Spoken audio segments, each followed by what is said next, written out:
Guys, kilala niyo ba si Finest China? Grabe no, nung binisita ko yung kanyang account nung mga nakaraang buwan pa yata. Yes, nasa 300,000 plus followers pa lang siya. Ngayon, mahigit 1 million na mga ludi. 1 million followers mahigit. So grabe no, i-check nyo yung kanyang mga content. Isa siyang prangka. And I'm not sure kung isa din siyang Ilocano. Ayan, so meron siyang isang follower na nag-comment yata yung follower niya doon sa isang video niya na ang sabi niya doon kahit 1 million lang daw para sa bahay nila. At yun, sinabi niya, God bless kay Finest China. At alam niyo ba, kinontent din ito ni Finest China at yun nga ay pinagbigyan niya itong follower niya ito. So, ang sabi niya, pag-uusapan nila kung paano nila ayusin ito, kung paano niya maibigay yung 1 million para sa bahay ng kanyang follower. I think may aayusin doon sa bahay nila. So, ganyan kabait si Finest China.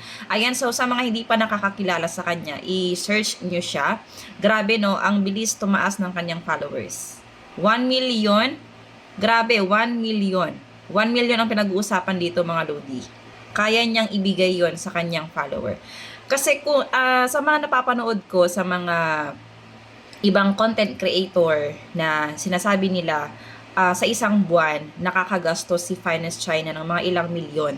So grabe no, ganun pala kadaming pera itong si Finest China. So yun lang Ludi no, nakakaano lang sa pakiramdam na grabe yung pagtulong niya no sa kapwa niya, especially sa kanyang mga follower. At hindi lang ito yung una, hindi lang ito yung first time na nakapagbigay siya ng tulong sa kanyang mga followers. So pwede rin nyo siyang i-follow doon sa kanyang TikTok, no? At dito sa kanyang Facebook, ayun, mahigit 1 million na. Grabe. Sabi niya, merong isang araw na 100,000 followers ang pumapasok na followers niya. At kanina lang nag-post siya, wala pang 24 hours, ay meron na ulit siyang nadagdag. Nadagdagan siya ng followers ng 100,000. So, ganun na kakilala or kasikat ngayon si Finest China. So, ang ganda ng mga content niya, totoo siyang tao, prangkadora talaga siya. Ayan guys, Finest China, i-search nyo na dito sa Facebook. Wala lang, nakaka-inspired lang yung mga ginagawa niya na pagtulong sa kapwa niya Pilipino.